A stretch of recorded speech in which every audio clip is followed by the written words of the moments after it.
말씀 함께 찾읍시다. 오늘 말씀 마태복음 6장 19절에서 24절입니다. 지난주랑 똑같아요. 너무너무 중요한 주제다 보니까 목사님이 계속 이렇게 연속해서 이 주제를 가지고 여러분들하고 은혜를 나누는데요. 여러분들 그 의미를 잘 이해하시고 또 여러분들이 잘 받을 수 있는 시간이면 좋겠습니다. 자, 마태복음 6장 19절에서 24절 말씀인데 우리 한 절씩 교독하겠습니다. 목사님부터 읽겠습니다. 집에 있는 친구들도 성경은 꼭 찾으시고 보시면서 같이 읽으면 좋겠습니다. 목사님부터 읽을게요. 너희를 위하여 보물을 땅에 쌓아두지 말라. 거기는 좀과 동록이 해하며 도둑이 구멍을 뚫고 도둑질하느니라.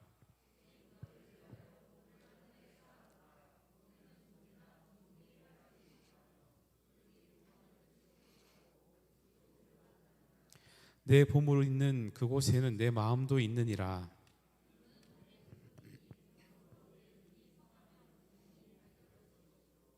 내 눈이 나쁘면 온몸이 어두울 것이니 그러므로 내게 있는 빛이 어두우면 그 어두움이 얼마나 더하겠느냐. 한 사람이 두 주인을 섬기지 못할 것이니 혹 이를 미워하고 저를 사랑하거나 혹 이를 중히 여기고 저를 경히 여김이라. 너희가 하나님과 재물을 겸하여 섬기지 못하느니라. 아멘. 자, 우리가 계속해서 어디에 쌓을지에 대한 이야기들을 좀 하고 있습니다. 오늘은 세 번째 시간인데요. 우리가 이 땅의 보물을 쌓는 것과 하늘의 보물을 쌓는 것에 대한 이야기들을 지금 계속하고 있습니다.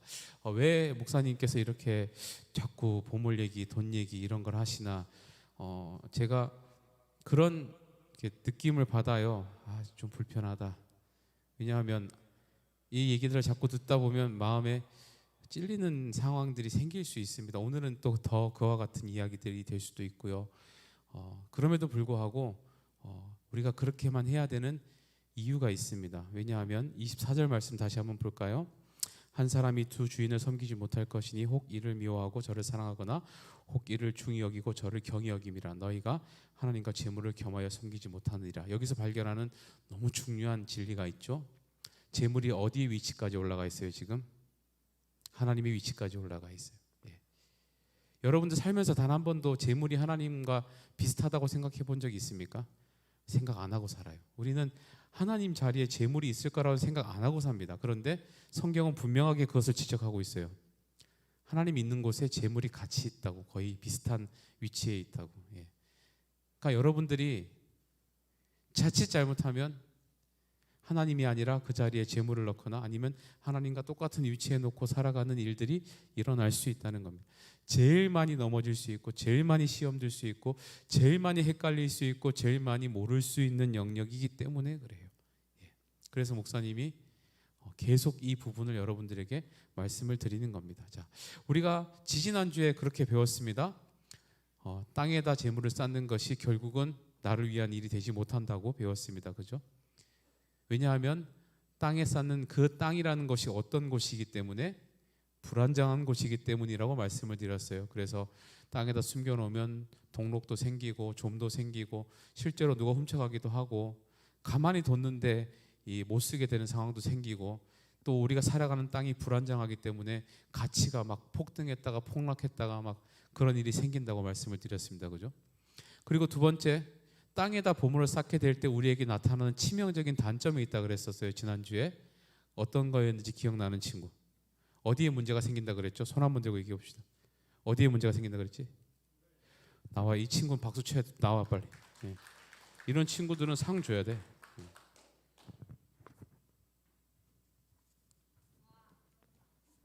자, 이 친구들은 상 줘야 됩니다. 박수. 이제 감이 좀 오지? 감이 막 오지? 막 손 들어도 되는 거야. 틀려도 되는 거야. 방금 어디에 문제가 생긴다고 그러니까 모르겠어요. 이래도 상관없어요. 손 들고. 여러분들 손 드는 거 좋아하고 나대는 거 좋아하고 제발 교회 예배 와서는 얌전한 척 하지 마. 좀 니네들 밖에서 보면 다 아는데 내가 엄마들이 니네들 만나가지고 기도 제목 받으면 한 트럭을 주는데 어디서 착한 척을 하고 있어. 손 들고 막 마음대로 해도 됩니다. 분별력에 문제가 생긴다 그랬습니다. 왜 그렇죠? 물질이 있는 곳에 뭐가 있다고요? 마음이 있다. 마음이 있다는 것을 다시 표현하면 뭐예요? 마음을 빼앗겼다. 마음을 빼앗기면 어디에 문제가 생기죠? 우리 눈에 문제가 생기고 우리가 보는 것을 제대로 볼 수 없게 되고, 그러면 분별력을 잃게 되는 거고, 분별력을 잃으면 우리가 뭘 얻을 수 없어요? 하나님의 마음을 알 수 없고 하나님의 수일기가 안 된다라고 말씀을 드렸습니다. 그죠? 오늘 이어서 그러면 무엇이 하늘에 쌓는 건가 하는 거예요. 예. 근데 목사님이 무엇이 하늘에 쌓는 건가를 준비하면서 말씀을 준비하다 보니까 여기에 또 치명적인 우리가 빠지는 오류가 또 있어요. 복잡해요. 왜? 하나님과 재물이 동등한 위치에 있기 때문에 그래요. 지금 이게 또 있어요. 자, 하늘에 재물을 쌓는다고 생각했을 때 어떻게 하는 게 하늘에 재물을 쌓는 걸까요, 여러분? 뭐 하늘에 드론을 띄우면 됩니까? 드론 띄우면 거기 금고가 있어요? 하늘에 금고가 따로 있을까요? 예. 그 당시 유대인들의 개념에는요, 그 당시 유대인들은 하늘에다가 쌓는다라고 얘기할 때 총 3가지 정도로 얘기를 생각했었습니다. 뭐였냐 하면, 첫 번째는 불쌍한 사람을 돕는 구제를 하면 하늘에 쌓는 거라고 생각했습니다. 그러니까 그 당시 유대인들이요. 두 번째, 좀 공익을 위해서 선행을 하면 그것이 또 하늘에 쌓는 거라고 생각을 했습니다. 세 번째는 하나님께 헌금을 하면 그것이 하늘에 쌓는 거라고 생각했습니다. 자, 이 3가지에 저는 동의하지 않습니다. 손 한번 들어봅시다. 이 중에서 하나님께 하늘에 쌓는 거라고 안 느껴지는 게 있는 항목이 있으면 손 한번 들고 한번 이게 뭐가 아닌 것 같아? 헌금은 하늘에 쌓는 게 아니야? 헌금은 교회 금고에 쌓이는 거라서 그런가? 우리가 다음 시간에는 목사님이 그러면 진짜 헌금이 뭔가, 여러분 선행과 구제가 뭔가에 대한 얘기들을 다시 한번 좀 해드릴 텐데, 헌금은 하늘에 쌓는 게 맞습니다. 맞아요. 하나님께. 왜냐하면 헌금의 개념은, 자, 이렇게 생각하시면 돼요. 오늘 다미가 헌금을 안 갖고 왔어요. 예를 들어서 집에서 안 갖고 왔다고 칩시다. 그래서 헌금을 못 드렸어. 그래서 하나님이 곤란하실까? 내가 오늘 이번 주에 헌금을 안 드리면 하나님이 곤란하실까요? 아닙니다. 하나님 굳이 그런 거 필요하신 분이 아니세요. 그런데 왜 우리가 헌금을 드려야 되는가? 우리가 들은 헌금의 개념에는요, 철저하게 이 모든 것이 하나님으로부터 왔다는 고백이 담긴 것이 헌금이에요. 그러니까 하나님께 드리는 게 맞아요. 내 거를 중에서 하나님 좀 드릴게요 하고 드리는 게 아니고, 이 전부가 하나님 건데 대표성을 가지고 이게 하나님으로부터 왔다는 증거가 있어야 되니까, 그 증거의 개념으로 하나님 이거 하나님 다 주신 건데 감사의 마음을 담아서 이게 하나님이 주신 거니까 내가 하나 정도를 드릴게요 라고 하는 그게 헌금입니다. 그렇기 때문에 헌금은 하나님께 드리는 게 맞아요. 그리고 하늘에 쌓는 게 맞습니다. 그런데 목사님이 말씀을 준비하다 보니까 이것이 3가지가, 선행하고 구제하고 헌금하는 이 3가지가 하늘에 쌓이기 위해서 필요한 조건이 또 있어요. 그걸 우리가 놓치면 안 되더라고요. 그 얘기를 지금 드리려고 하는 거예요. 자, 어떤 조건인가 하면요, 바로 이겁니다. 따라합시다. 하나님이 받으실 수 있는 보물인가, 받으실 수 없는 보물인가? 이 차이가 있어요.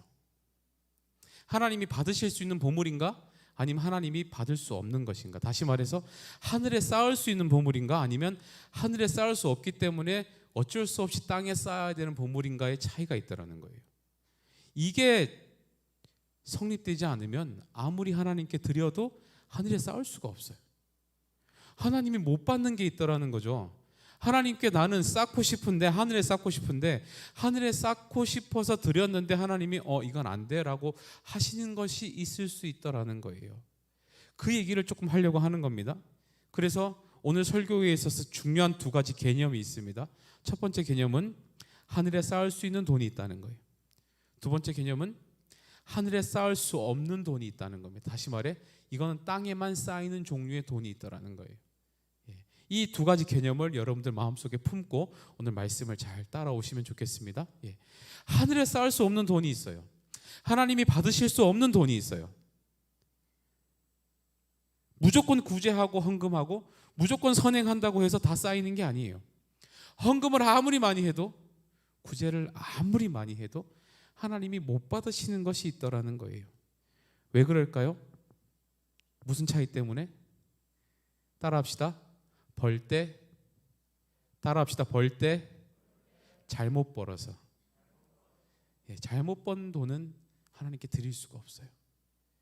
벌 때 잘못 벌면 그건 하나님께 드릴 수가 없습니다. 왜 목사님이 이런 얘기를 하냐면요, 한 2년 된 것 같아요. 2, 3년 전 정도 된 것 같은데 청소년들 대상으로 이런 설문을 했습니다. 10대들 대상으로.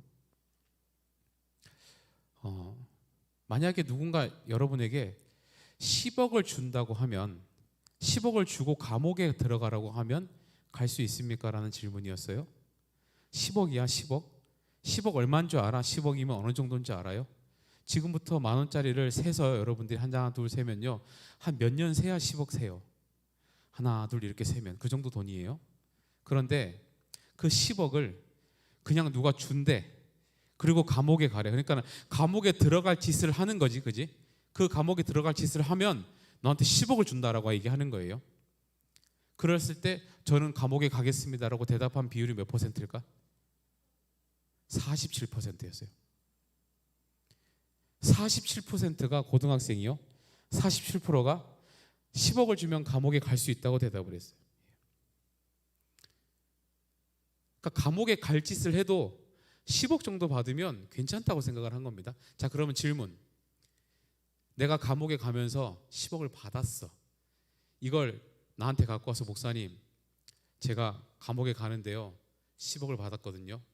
이거 교회에다 헌금할게요. 하나님 받으실까요?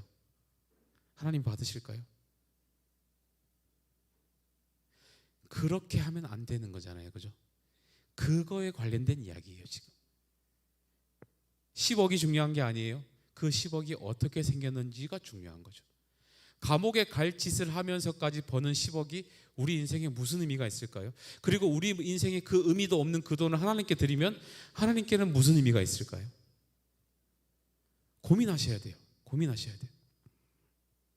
무조건 하나님과 연관되게 돈을 쓴다고 해서 그것이 다 하늘에 쌓이는 건 아닙니다.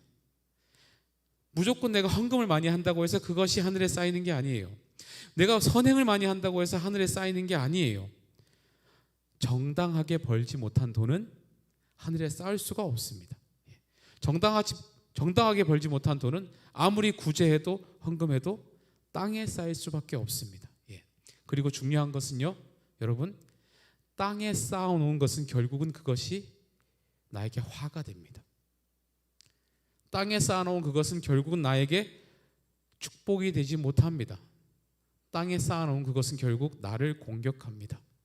당연히 정당하게 벌지 못한 돈은 하늘에 쌓을 수 없기 때문에 땅에 쌓일 것이고, 그것은 결국 나를 힘들게 하고 나를 공격하고 나에게 화가 되는 결과를 가져다 준다는 거예요. 자, 그러면 구체적으로 정당하게 벌지 않은 돈이 무엇인가? 목사님이 크게 3가지 정도로 분류를 해봤습니다. 첫 번째는요, 도둑질한 돈은 하늘에 쌓을 수가 없습니다. 도둑질한 돈. 그런데 도둑질이 뭐예요, 여러분? 도둑질 뭡니까? 나는 그런 거 한 번도 안 해봐가지고 몰라요. 나 학교 다니면서 내 물건 누가 훔쳐감을 당해본 사람. 누가 나는 놔뒀는데 내 걸 훔쳐갔어. 근데 누군지 못 잡아본, 그래서 억울한 일을 당해본 사람. 있어요. 보세요. 있어요. 예. 훔쳐본 사람. 있으면 큰일 나, 지금. 예. 있으면 그거는 있으면 안 돼. 차라리 잃어버렸으면 좋지. 훔치는 건 안 돼요. 그런데 자, 보세요. 우리 주변에 이렇게 도둑질하는 사람이 누가 있을까? 목사님 주변에 생각해보니까 도둑질하는 사람 그렇게 많이 없을 것 같은데요. 그럼 뭐 도둑질 안 한 거니까 괜찮지 않을까요? 그런데 여러분, 우리가 이렇게 단순하게 생각하면 안 돼요. 지금도 손 들었지만 도둑질 해본 사람은 아무도 없고 도둑질을 당해본 사람만 좀 있었는데, 이것을 그냥 남의 물건을 가져오는 것 정도로만 생각해서는 안 돼요. 목사님이 예전에요, 어떤 가게에 가서 물건을 샀어요. 물건을 사고 이제 영수증을 받았어야 돼요. 물건을 샀습니다. 영수증을 받는데요, 내가 산 만큼 영수증 끊어 주시면 되잖아요. 저한테 주시면 되잖아요. 그런데 그분이 저한테 이렇게 물었어요. 얼마 써드릴까요? 그래요. 얼마 써드릴까요? 그래요. 제가 못 알아들었어요, 그 말을. 그래서 예? 라고 했더니 그 다음에 이분이 뭐라고 하셨는지 아세요? 저한테? 여러분 경험상 한번 얘기해 봅시다. 뭐라고 하셨을까요? 저한테? 그런 경험 안 해보셨어요? 저는 전혀 모르시는 것처럼 표정을 하시는데 저한테 뭐라고 했을까요? 그냥 드릴게요. 알아서 쓰세요. 그랬어요. 저한테. 예. 그냥 드릴게요. 알아서 쓰세요. 예. 설마 그분이 내가 얼마짜리 물건을 산지 몰라서 목사님한테 얼마 써드릴까요? 라고 물어봤을까요? 세상이 그래요. 세상이 그래요. 제가 목사인지 몰랐겠죠. 목사인 줄 알았으면 그렇게 말은 안 했겠죠. 근데 세상이 물건을 사고 내가 원하는 가격을 써서 청구할 수 있는 것이 그냥 일종의 관례인 것처럼 돌아가다 보니 그렇게 물어봐요. 얼마 써드릴까요? 그냥 드릴 테니까 알아서 쓰세요. 예. 이거 도적질이에요. 실제 액수와 다른 액수를 영수증에 쓰고 그 차액을 내가 취하는 것은 도둑질이에요. 그런데 이런 일들은요, 비단 물건을 사는 가게에서만 일어나는 것이 아니라 우리 사회 전반에 많이 일어나요. 여러분들은 아직 어려서 잘 모르시겠지만 우리 선생님들은 지금 이 얘기를 들으시면서 참 불편하다고 느꼈던 순간들, 참 마음이 복잡해지는 그런 경험들이 많이 있으실 겁니다. 예. 한 번은 목사님이 군대에 제대를 하고요, 한 1년 정도 토목 현장에서, 아파트 건설 현장 토목 현장에서 한 10개월 정도 목사님이 일을 한 적이 있습니다. 노가다 한 거예요. 노가다. 예. 근데 그때 목사님이 본사 직원으로 있었고요. 그리고 본사에서는 그 토목 현장, 아파트 현장을 넓잖아요. 막 몇천 세대 들어오는 데는 넓어요. 그러면 거기를 걸어 다닐 수 없으니까 그 본사 직원들이 타는 차가 있습니다. SUV 같은 이런 차들. 그 차를 타고 제가 현장을 돌아다니면서 뭐 업무도 봐드리고 상황도 봐서 이렇게 보고도 해드리고 이런 일을 목사님이 했었어요. 그런데 하루는 목사님이 이렇게 차를 몰고 가는데 이 공사 현장에서 일해 보신 분들은 아세요. 거기 공사 현장에는 어마무시한 이 공사용 기계들이 많습니다. 뭐 포크레인도 있고 뭐 덤프트럭도 있고 땅을 이렇게 파주는 기계도 있고 메워주는 기계도 있고 진동 롤러라 그래서 땅을 다져주는 기계도 있고 별의별 게 다 있어요. 근데 그게 다 뭘로 돌아가냐면 기름으로 돌아가요. 그죠? 근데 그 포크레인이 기름 떨어졌다고 웅 해서 가서 내려가서 주유소 가서 기름 한번 다시 넣고 이렇게 올 수 있나요? 그렇게 하면 일도 안 되고 힘들어요. 그러니까 거기는 항상 뭐가 와 있냐면 기름차가 와 있어요. 유조차 같은 건데 그 기름차가 와서 자기들이 돌아다니면서 기름을 쏴주는 거예요. 그러면 기름 공사하는 사람들은 기름을 안 받아도 되니까 거기서 그냥 영수증 끊어가지고 계산하면 되니까. 그런데 그 아저씨가 갑자기 저를 불러요. 이리로 오라고. 그러더니 그 제가 타고 다니던 공용차에다가 기름을 가득 채워줘요. 갑자기. 그러더니 저는 카드도 없고 돈도 없는데 저 카드 안 갖고 왔는데 그러니까는 괜찮아. 그냥 내려가서 소장님한테 내가 넣었다고만 해줘. 그래요. 그래서 내려가서 얘기했어요. 제가. 영수증도 저는 안 받았고 그 아저씨가 넣었는데요. 그러니까 웃으면서 하는 말이요. 늘 그렇게 한대요. 나중에 알고 보니까 그 사람이 진짜 선하고 좋은 마음으로 너무 회사를 사랑하고 이 젊은 청년이 차를 몰고 다니는 게 귀하게 보여서 저한테 기름을 쐈을까요? 나중에 보니까 저희한테 기름 공짜로 넣어드리고 그 덤프트럭 하시고 포크레인 하시는 분들한테 리터당 100원 받을 걸 110원 받아가지고 채우는 거예요. 1000원 받을 거를 1050원 받아가지고 채우는 거예요. 그런 일이 있어요. 그런 일이 있어요. 우리가 살아가는 사회가 그래요. 여러분 이게 다 도적질입니다. 이런 게 다 도둑질이에요. 뭐 이런 일들 뿐이겠습니까? 우리가 알만한 대기업들, 뭐 큰 회사들 그런 데서도 이런 비슷한 일들이 일어납니다. 그리고 그런 것들이 적발되고 고발되면 처벌도 받고 조사도 받고 하는 거예요. 그러니까 이 세상이 이렇다 보니까요. 우리 예수 믿는 사람들이 그와 같은 유혹과 시험에 들어갈 때가 분명히 생깁니다. 그와 같은 유혹을 여러분들에게도 하라고 시킬 때가 와요. 나는 회사에 들어갔는데 나는 이런 거 하기 싫은데 위에 사람이 늘 하던 거니까 그렇게 하라고 말하는 순간이 와요. 차라리 나하고 연관이 없으면 모르는 척이라도 하겠는데, 내가 한 게 아니라고 얘기를 하겠는데, 어느 순간에는 적극적으로 네가 해야 된다고 나를 막 시키고, 나는 그런 거 하기 싫은데 나한테 그렇게 해야 된다고 얘기하는 순간이 온다고요. 그래서 우리가 신앙을 지키기가 어려워요. 기도 열심히 해야 되고 우리 마음 잘 지켜야 돼요. 그리고 만에 하나 그러한 방식으로 그런 일들을 내가 해드리고 해서 내가 이득을 취하고 돈이 많아지고 내가 생활이 조금 괜찮아져서 그걸 하나님께 드렸다? 하늘에 쌓을 수 있습니까? 없습니까? 없어요. 그건 하늘에 안 쌓입니다. 하나님이 안 받으실 거예요. 여러분들이 잘 생각하셔야 돼요. 우리는 하나님의 영광을 위해서 살아가는 사람들입니다. 하나님을 영광을 위해 살아간다는 건 단순히 이 앞에서 찬양하고 말씀 듣고 기도하는 것만이 아니에요. 우리의 삶에서 나타나는 모든 순간의 결과물과 열매들이 곧 하나님과 연관되어 있는 사람들이에요. 근데 그걸 하나님께 드릴 수가 없으면 하나님을 영광을 위해서 사는 게 아닌 거예요.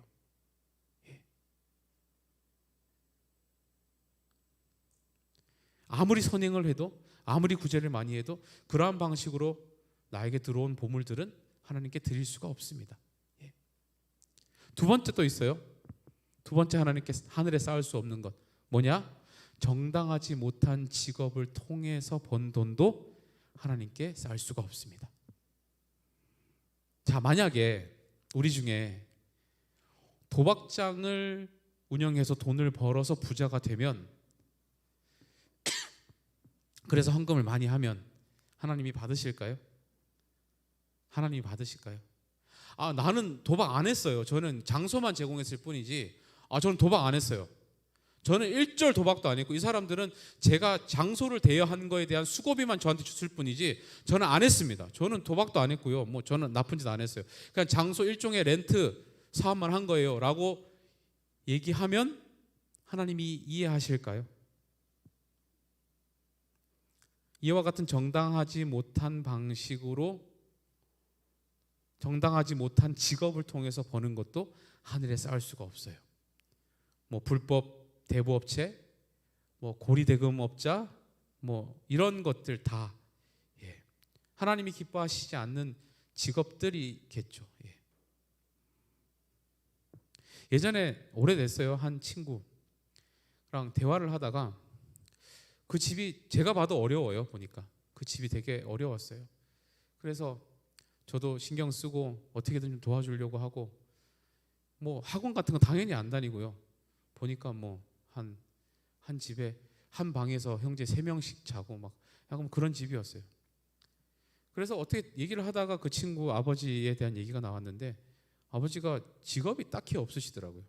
그냥 파트타임 정도로만 어디 나가서 일하시고 딱히 일을 안 하시더라고요. 그래서 그럼 아버지가 일을 못 하시면 너 어떻게 지내니? 이런 걸 물었는데, 나중에 그 친구도 저랑 대화를 많이 하면서 속이 이제 깊어지니까 하는 말이, 아빠가 주식 코인 이런 거 하루 종일 하고 계시대요. 직업을 안 가지시고 필요하면 파트타임 정도만 하시고 거기에 빠져 계시더라는 거예요. 그래서 만약에 부자가 되면, 그래서 만약에 대박이 터지면 고민하셔야 되는 거죠. 이것이 나에게 화가 될 것인가, 하나님께 쌓을 수 있을 것인가. 정당한 직업을 통해서 우리는 그렇게 벌어들인 보물만 하나님께 드릴 수가 있습니다. 왜냐하면 신명기 23장 18절 말씀 함께 봅시다. 화면 보시면서 우리 함께 읽어봅시다. 함께 읽습니다. 시작. 창기가 번 돈과 개 같은 자의 소득은 어떤 서원하는 일로든지 내 하나님 여호와의 전에 가져오지 말라. 이 둘은 다 내 하나님 여호와께 가증한 것임이니라. 제가 드리는 말씀이 아니에요. 제가 그래야 된다고 말하는 게 아니에요. 지금 성경에 하나님께서 강력하게 그건 내가 안 받을 거야 라고 얘기하고 계세요. 지금 왜 이렇게까지 강력하게 말씀하시는지 그 하나님의 이유를 여러분들이 아셔야 돼요. 왜 그러실까요? 이걸 통해서 우리가 발견할 수 있는 하나님의 중요한 기준이 있습니다. 우리 하나님은 결과가 아니라 과정을 더 중요하게 생각하시는 거예요. 결과물을 가지고 하나님께 오는 것을 원하시는 게 아니라 과정을 더 중요하게 생각합니다. 어떠한 과정을 통해서 네가 그 보물을 가지게 됐고 그걸 나한테 갖고 왔는지를 하나님은 더 중요하게 생각하신다는 거예요. 우리는 어떻게든 보물을 하늘에 쌓아야 되는 사람이에요. 정당하지 못한 직업과 정당하지 못한 일을 통해서 벌면 우리는 하나님께 드릴 게 없는 거예요. 왜? 하나님께서 못 받으시니까. 거룩하신 하나님과 거룩하지 못한 것이 함께 할 수 없으니까. 어쩔 수가 없는 겁니다. 그러니까 여러분, 절대 이런 말에 속지 마세요. 개같이 벌어서 정승같이 쓴다, 이런 속담 있죠. 속지 마세요. 그거는 세상이 하는 말이에요. 우리 그리스도인들은 어떻게 벌어야 돼요? 정승같이 벌고 정승같이 써야 돼요. 그러니까 그리스도인들이 사는 게 힘들어요. 예수 믿는 사람들이 가는 길이 처음부터 좁아요. 아니 지금 개같이 벌어도 될까 말까 한 세상이잖아. 막 지금 이것저것 다 해서 어떻게든 벌어도 먹고 살까 말까 한 세상인데 우리는 어떻게 벌지도 고민해야 되고 무슨 일을 할지도 고민해야 돼요. 하나님이 왜 그렇게 쉽게 해버리면 하나님이 못 받으시니까. 여러분 항상 고민하셔야 돼요. 그러니까 여러분 제발 우리 선생님들도 부탁드립니다. 로또 이런 거 하지 마세요. 복권 이런 것도 좀 하지 마시고 인생에 무슨 하나님이 중요한 목적을 가지고 우리에게 청지기로 살게 하셔서 목적과 하나님의 용도 때문에 주시는 것들이 대부분인데 아무런 목적 없이 인생에 대박 터지는 거를 생각하시면서 이거 한 방이면 내 인생이 좋아질 수 있는데 그런 꿈 꾸지 마세요. 하나님 꿈에는 그게 없습니다. 만약에 하나님이 그걸 허락하시더라도 반드시 이유와 목적이 있어서 허락하실 거예요. 그런 일이 나에게는 안 일어날 거다가 아니에요. 일어날 수도 있겠죠. 하지만 분명한 목적이 있을 거예요. 그러니까 쓸데없이 허황된 행제, 대박 이거에 여러분들이 목숨을 걸지 마시고 하나님이 기뻐하실 만한 일을 하는 것과 그 일을 통해서 하나님께 내가 드릴 수 있는 삶을 살아가는 것에 여러분들이 승부를 하셔야 돼요. 예. 좁은 길입니다. 좁은 길. 그래서 예수 믿는 게 좁아요. 세 번째, 마지막. 어떤 게 또 하늘에 쌓일 수 없는가 봤더니 다른 사람의 수고를 가로채서 버는 돈을 하나님께 쌓을 수가 없습니다. 다른 사람의 수고를 가로채서 드리는 것 하나님께서 못 받으세요. 예를 들면요, 공정무역이라는 단어가 있습니다. 여러분들 나중에 수능 보실 때 되면 사회나 이런 거에 한번 나올 거예요. 공정무역이 뭐냐면 생산자에게 정당한 대가를 지불하고 교역을 하는 무역 협정을 얘기하는 겁니다. 그러니까 예를 들면 여러분 초콜릿 좋아하죠? 초콜릿. 목사님 커피 진짜 좋아합니다. 근데 목사님이 커피를 사면요, 지금 1kg에 대략 한 2만 원에서 3만 원 정도 사거든요. 그런데 그게 1kg에 아프리카 생산되는 아프리카에서는 얼마일까요? 1kg에? 몇백 원. 그런데 그렇게 몇백 원을 주기 위해서 그러면 그 일을 하는 사람들은 얼마를 받을까요? 1kg당 몇십 원 받는 거예요. 그 사람들은 그러면. 그러니까 이게 한국으로 오면서 뭐 100배, 1000배 늘어나 버린 거예요. 여러분들 축구공 좋아하죠? 축구 좋아하는 친구. 축구가 총 몇 조각의 가죽이 붙어 있는지 아는 친구. 요새 나오는 신형 볼들 말고 우리가 흔히 생각하는 그 육각형, 그 오각형 뭐 모양들 붙은 거 있잖아요. 그게 총 몇 조각인지 아세요? 축구 안 좋아하네. 그 32조각입니다. 32조각인데요. 그걸 일일이 바느질로 꼬매요. 누가 하는지 아세요? 파키스탄의 12살짜리 아이들이 합니다. 걔네들이 그거 하고 얼마 받을까요? 하루에? 2,000원, 3,000원 받아요. 그런데 여러분들 그 공이 유명 브랜드인데요. 한국에 들어오면 얼마에 팔려요? 15만 원, 20만 원에 팔립니다. 예. 그러니까 정당한 노동의 대가를 주고 그것을 가져와서 파늘자, 이게 공정무역이거든요.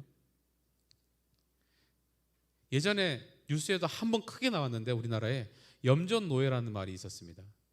기억나시죠?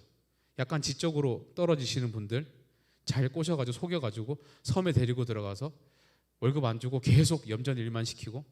예.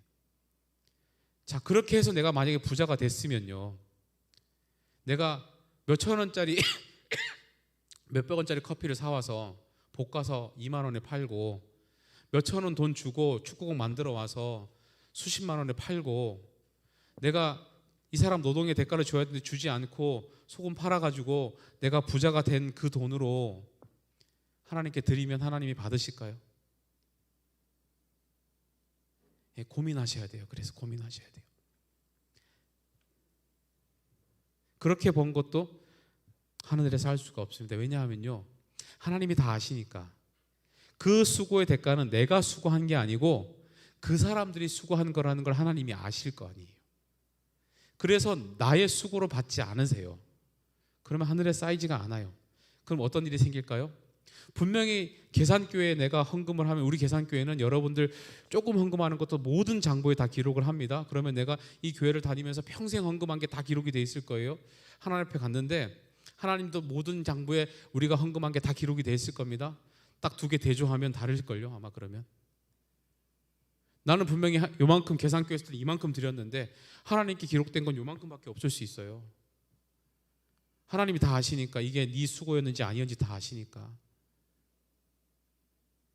그런 일이 생길 수 있다는 거죠. 예. 하나님께서 정확히 보실 거예요. 자, 여러분들 하늘에 쌓고 살고 싶죠? 정말로 하늘에 쌓는 그 인생 살고 싶잖아요. 그러면 정말 중요한 것은 하나님이 받으실 만한 일을 하셔야 돼요. 하나님이 받으실 만한 행동을 하셔야 돼요. 하나님이 받으실 만한 과정을 이루셔야 되고, 하나님이 받으실 만한 삶을 사셔야 돼요. 그러니까 여러분들 그 어떤 경우에도 여러분들의 인생을 통해 개같이 벌어서 정승같이 쓰겠다는 목표는 세우지 않기를 바랍니다. 하나님의 백성들은 가는 길이 좁아요. 하나님의 백성들은 선택지가 작습니다. 그럼에도 불구하고 선택지가 작아서 길이 없는가? 그렇지 않아요. 길은 있습니다. 그리고 그 길이 여러분들의 인생의 아마 최고의 길일 겁니다. 비록 선택지는 작지만 하나님이 내 길이라고 알려주신 그 길이 최고의 길이 될 겁니다. 여러분 정말 믿으세요. 세상에 속지 마세요. 아무리 개같이 벌어서 정성같이 써야 된다고 하더라도, 아니야, 나는 제대로 벌고 제대로 드릴 거야. 내가 수단과 방법을 가리지 않고 번 그것을 하나님께서 받으실지 어떨지 모르기 때문에 나는 제대로 벌고 제대로 드릴 거야. 여러분들이 그 고백을 할 수 있으면, 예, 이 시험에 빠지지 않습니다. 하나님과 재물이 동등한 위치에 있는데요, 하나님을 겸하여 재물을 섬기는 자리에 들어가지 않을 수 있다는 거예요. 자, 우리 말씀을 좀 정리합시다.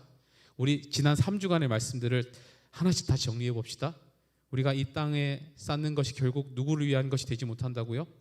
우리를 위한 것이 되지 못합니다. 그리고 찬양팀은 앞으로 나오세요. 우리가 땅에 쌓다 보면 뭐가 사라져요? 분별력이 사라집니다. 분별력이 사라지면 마음을 빼앗기고, 분별력이 사라지면 하나님의 수일기를 할 수가 없고, 하나님의 수일기를 할 수 없으면 하나님의 계획을 알 수 없다. 우리가 그렇게 생각했습니다. 그리고 하늘에 쌓지 않고 땅에 쌓지 않고 하늘에 쌓고 싶은데, 오늘 우리가 배운 것은 하늘에 쌓을 수 있는 보물의 조건이 있다라고 배웠습니다. 어떤 조건이 있다고요? 어떠한 방식으로 획득한 보물인가에 따라서 다르다는 거예요. 예.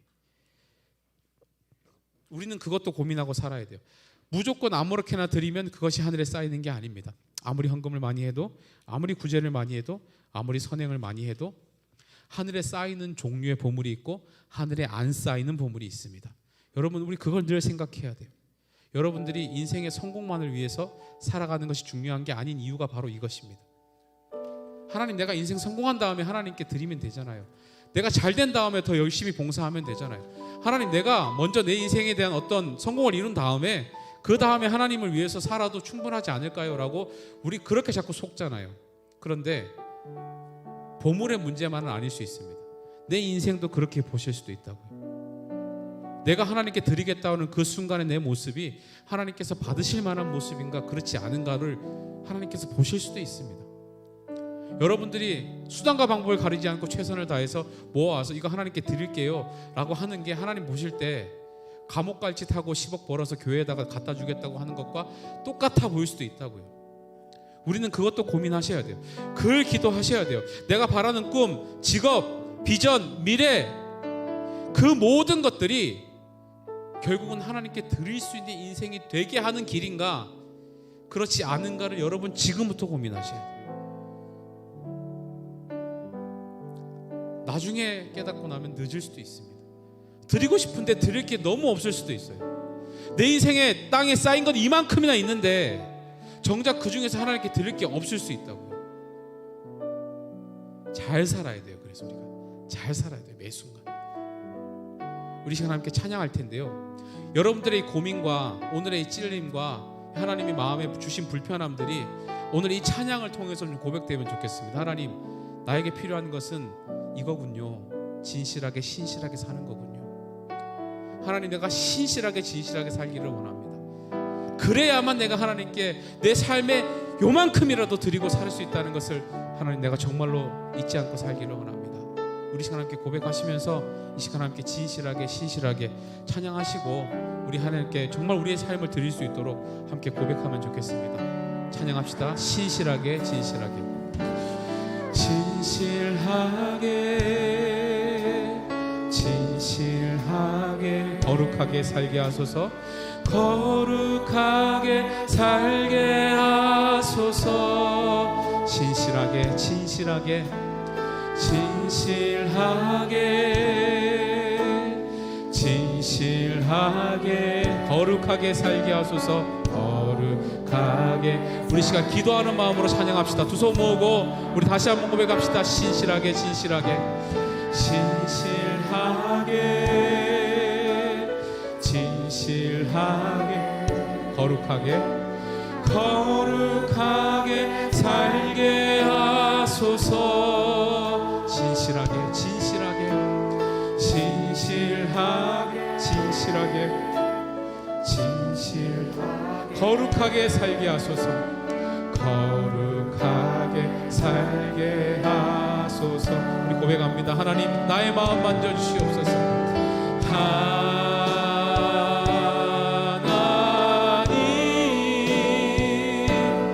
나의 마음 만져주소서. 하나님, 나의 영혼 새롭게 하소서. 하나님, 나의 영혼 새롭게 다시 한번 고백합시다. 신실하게 진실하게 진실하게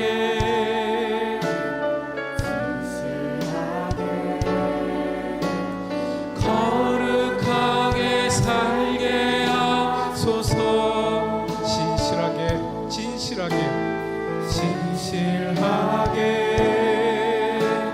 진실하게 거룩하게 살게. 하나님, 나의 마음 만져 주시옵소서.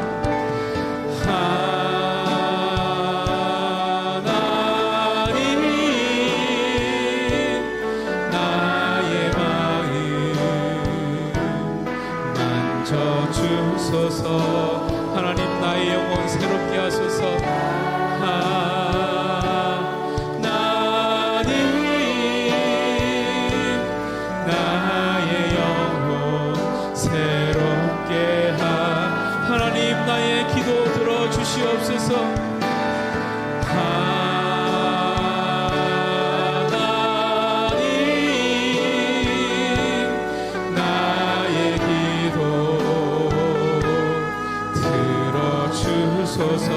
하나님, 주의 길로 인도하소서. 하나님,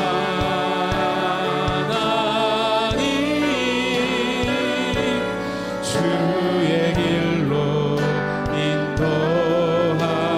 다시 한번 하나님, 나의 마음 만져 주시옵소서.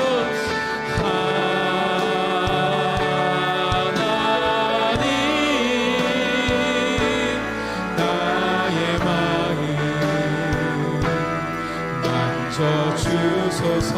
하나님, 나의 영혼 새롭게 하소서. 하나님,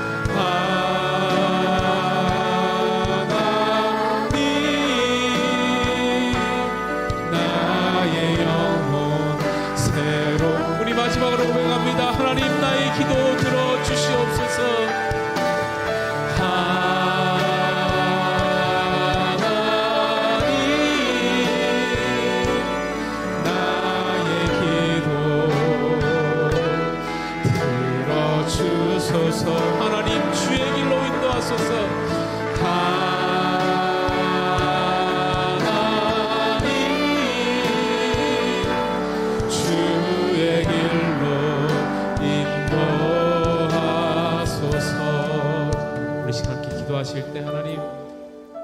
아직 어려서 10대라서 어쩌면 어른들이 살아가는 세상과 이 사회에 대한 이야기가 잘 이해 안 될 수 있지만, 하나님, 그것이 중요한 것이 아니라 내가 신실하게 살아가는 훈련과 습관이 되는 것이 더 중요한 줄 믿습니다.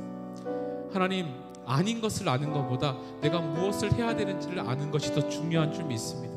하나님, 이 시간 우리 10대들이 진실하게 신실하게 살아가는 연습이 되게 하시고, 하나님 아버지, 주님께서 우리의 삶을 이끌어 주시고 하나님이 보이시는 그 길로 가는 것이 우리에게 가장 좋은 길인 것을 알고 하나님 그렇게 살게 하여 주시옵소서.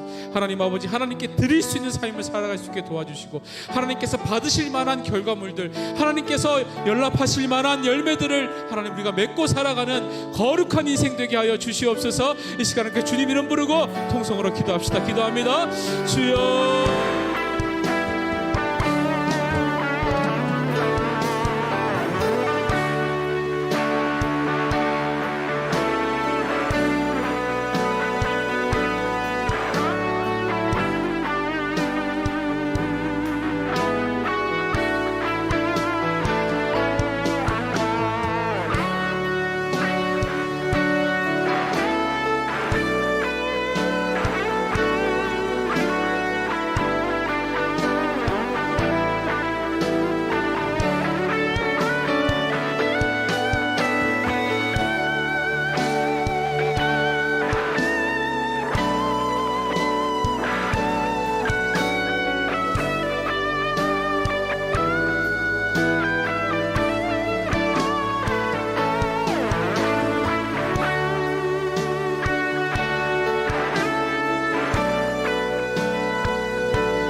하나님께 드리기만 하면 되는 줄 알았습니다.